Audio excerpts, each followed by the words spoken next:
장애인 문화복지신문 제294호 제3면 기사입니다. 장애 관련 공공기관 협의체 제4차 회의 개최. 복지, 노동, 문화체육 등 4개 부처 산하 장애 관련 공공기관 협의체 제4차 회의가 28일 오전 한국장애인개발원, 원장 최경숙, 이하개발원에서 열렸다. 회의에는 협의체 주창자인 국회 더불어민주당 최혜영 의원을 비롯 개발원 최경숙 원장, 한국장애인고용공단 조향현 이사장, 대한장애인 체육회 정진환 회장, 장애인 기업종합지원센터 이상호 센터장 등 4개 장애 관련 공공기관장과 각 기관 실무진들이 함께했다. 이 자리에서는 장애인 일자리 창출, 유니버설 디자인 확산, 발달장애인 지원, 장애인식 개선 교육 등에 대한 각 기관별 역할 및 상호 연계 방안 등 체감도 높은 사업 추진을 위한 협력 방안을 논의하는 시간을 가졌다. 개발원 최경숙 원장은 장애인의 삶의 질을 높이기 위해서는 장애인에 대한 인식 개선, 일자리 마련, 물리적 접근성 향상 등 다양한 영역에서 동시에 접근해야 한다며 부처가 다른 장애 분야 공공기관장들이 모여 서로 협업할 수 있는 방안을 찾아감으로써 각 사업의 시너지 효과를 거두고 궁극적으로는 장애인에게 실질적인 도움을 줄 수 있을 것으로 기대한다고 전했다. 한편 장애 관련 공공기관 협의체는 더불어민주당 최혜영 의원 주도로 지난 6월 7일 대한장애인 체육회에서 첫 회의를 연 후 매주 월요일 각 기관을 순회하며 개최하고 있다. 이번 개발원에서 주관한 4차 회의를 끝으로 기관장급 회의는 마무리 짓고 향후 그동안 논의된 협업과제 실행을 위해 실무진을 중심으로 한 협의체에서 구체적인 실행 방안을 마련해 나갈 예정이다. 대한적 십자사, 시각장애인 대상 전자점자 시집 무료 배포. 대한적 십자사, 회장 신의영은 강원석 시인의 7번째 시집 꽃잎을 적신 이슬을 모아를 시각장애인용 전자 및 점자도서로 발간한다. 대한적 십자사는 시집에 담긴 강원석 시인의 시가 사랑과 나눔 등을 주제로 하고 있어 적십자 인도주의 정신을 잘 담고 있다. 또한 어렵지 않은 문장으로 어린이와 어른들 누구나 읽어도 좋은 곱고 순수한 시어로 구성되어 있어 시각장애인용으로 발간하게 되었다. 고 밝혔다. 또한 매년 출간 도서 중 시각장애인용 도서가 단 5%에 불과해 인도주의 가치를 느낄 수 있는 서정시를 많은 사람들에게 알리기 위한 차원이다고 발간 배경을 밝혔다. 대한적 십자사는 발간일에 맞춰 전국 39개 시각장애인 도서관에 점자 시집을 배포한다. 7월 1일부터는 국립장애인도서관 국가대체자료 공유 시스템에서 시각장애인용 전자도서 데이지 도서를 무료로 다운로드할 수 있다. 대한적 십자사 경남지사 홍보대사로도 활동 중인 강원석 시인은 작년에 발간한 6번째 시집 그대의 향기가 바람에 날릴 때의 인쇄 전액을 대한적 십자사에 기부하기도 했다. 이번 시집의 수익금 또한 소년소녀 가장과 가정 형편이 어려운 청소년들을 위해 기부할 것으로 전해졌다. 2019년 그의 대표시 너에게 꽃이다를 적십자사에 헌시하며 적십자사와 인연을 맺은 강 시인은 작곡가 알고 보니 혼수 상태, 가수 윤복희와 함께 세상은 기억하리라라는 노래를 적십자사에 헌정하기도 하였다. 수채화를 그리듯 시를 쓰는 강원석 시인은 아이들과 어른들 구분 없이 누구나 읽을 수 있도록 이번 시집을 펴냈다. 사랑과 나눔, 꿈과 희망 그리고 위로와 동심이 시집의 주제다. 이번 시집은 총 4장의 100편의 시로 구성되었다. 한 장과 2장은 강 시인의 기존 6권의 시집 중에서 가장 맑고 순수한 시 50편을, 3장과 4장은 신작시 50편을 수록하였다. 특히 4장은 초등학생들의 눈높이에 맞는 시들로 구성하였다. 왼쪽은 시를, 오른쪽은 여백을 두어 시를 옮겨 쓰거나 사색의 공간으로 활용하도록 편집하였다. 강 시인은 시인의 말을 통해 나는 늘 시를 통해 사람들의 꿈을 이야기하고 싶었다. 그리고 아이들에게는 노래가 되고 청년들에게는 희망이 되고 어른들에게는 위로가 되는 그런 시를 쓰고 싶었다. 이번 시집은 이런 나의 열망을 가장 잘 표현한 시집이다. 이번 시집의 주제는 사랑과 나눔, 꿈과 희망 그리고 위로와 동심이다. 시집을 통해 아이들에게는 꿈과 희망, 사랑과 나눔, 따뜻함과 배려에 대한 가치를 심어주고 싶었다. 어른들에게는 지친 일상을 위로하고 아름다운 시의 세계와 순수한 동심의 세계를 느끼게 하고 싶었다. 삶을 더욱 가치 있고 의미 있게 바라보는 계기를 만들고 싶었다. 며 7번째 시집 발간에 대한 소감을 밝혔다. 발달장애인 및 가족에 대한 인식 개선 주제로 장애인식 개선 영상 공모 실시. 발달장애인이 일상생활에서 경험하는 차별과 인식 부족을 개선하기 위한 대국민 영상 공모전이 열린다.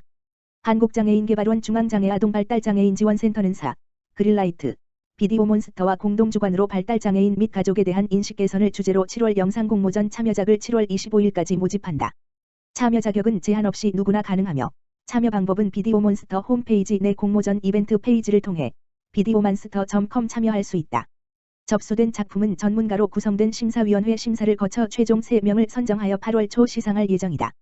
선정된 3명에게는 한국장애인개발원장상, 그릴라이트 회장상, 비디오몬스터 대표이사상을 수여하는 한편 비디오몬스터 1년 이용권 50만원 상당을 지급할 예정이다. 또한 연말 종합시상을 통해 보건복지부 장관상, 전국장애인권익공호기관대회 내 시상을 수상할 수 있는 후보 자격이 부여된다. 한편 지금까지 영상 공모전은 3월 변화의 시작 주제를 시작으로 오는 9월까지 매월 주제를 변경하여 한국장애인개발원, 중앙장애인권익공호기관, 한국장애인고용공단, 한국장애인문화예술원, 기업가 공동 주최주관 및 후원기관으로 참여한다. 미랄복지재단, 안면장애인 의료비 지원사업 대상자 모집. 미랄복지재단, 이사장 홍정길, 2021년 안면장애인 의료비 지원사업의 신규 대상자를 연말까지 모집한다고 30일 수 밝혔다.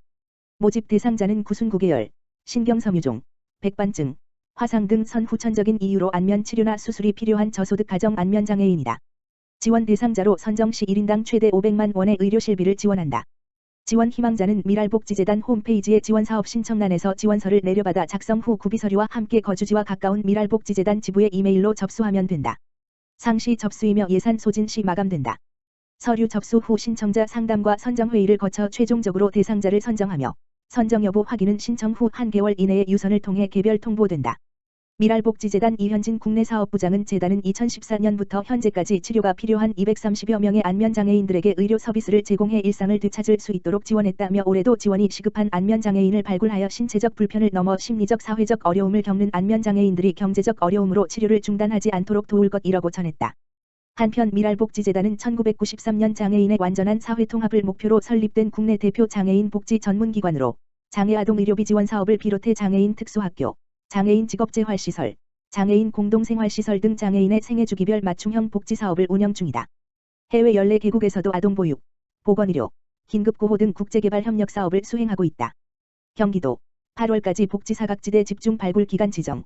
경기도가 7월부터 8월까지 하절기 복지사각지대 집중 발굴 기간을 운영해 복지사각지대에 놓인 위기가구를 발굴 지원한다. 이번 조치는 코로나19 장기화, 폭염으로 인한 냉방비 증가, 온열질환 등 위험 요인이 증가하는 여름철 대비 취약계층에 대한 보호조치 강화 방안이다. 도는 읍면동 행정복지센터, 지역사회보장협의체, 명예사회복지공무원 등과 협력해 도움이 필요하지만 지원을 받지 못하는 복지소외 계층을 찾아 긴급복지 경기도형 긴급복지 기초생활보장 통합사례관리 등 복지 서비스를 연계 지원한다. 특히 도내 관계부서 간 합동협의체, TF를 구성해 독거노인 장애인을 비롯한 수요자 맞춤형 보호 지원 폭염 긴급구조자 시 군 연계 보호 사회복지시설 안전점검 등을 종합적으로 추진한다. 문정희 경기도 복지국장은 경기도가 위기 요인 계층별 세세하게 복지사각지대 지원 체계를 가동하고 있으나 보다 적극적으로 위기 도민을 발굴하려면 이웃의 관심과 협조가 필요하다며 위기 이웃 발견 시 주저하지 말고 경기도 콜센터 031-120 또는 읍면동 행정복지센터로 연락해 주길 바란다고 말했다. 경기도 비대면 자원봉사 확산 노력. 경기도는 코로나19 시대를 맞아 비대면 자원봉사 확산을 통해 다양한 자원봉사 수요를 충족하고 침체된 자원봉사 분위기를 전환하고 있다고 4일 밝혔다. 코로나19 확산으로 인해 대면 접촉이 어려워지고 사회적 거리두기가 일상화되면서 전통적인 대면 봉사활동이나 단체 봉사활동은 줄어들고 비대면 봉사활동이 하나의 트렌드로 자리 잡고 있다. 이에 따라 경기도 자원봉사센터는 자원봉사 관리자를 대상으로 비대면 자원봉사 기획과 운영 교육을 실시하는 한편 다양한 비대면 프로그램을 보급했다. 또 인증 기준이 불명확한 비대면 자원봉사 활동에 대한 시간 인증 가이드라인을 마련하는 등 체계적 비대면 자원봉사 관리 방안을 제시했다. 이러한 도의 노력에 힘입어 2019년 16개에 불과하던 도내 비대면 자원봉사 프로그램은 지난해 155개로 올 상반기에는 143개로 전년 동월 대비 약 2배 정도 증가했다.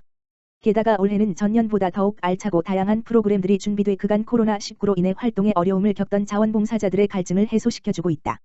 대표적인 비대면 봉사활동으로 수원시에서는 고려인들을 대상으로 한 온라인 한글 교육과 우리 문화 알리기에 약 200명이 참여했다. 미혼모에게 애착 인형을 제작 선물하는 안양시의 소나기 프로젝트에는 100여 명이 참가했다.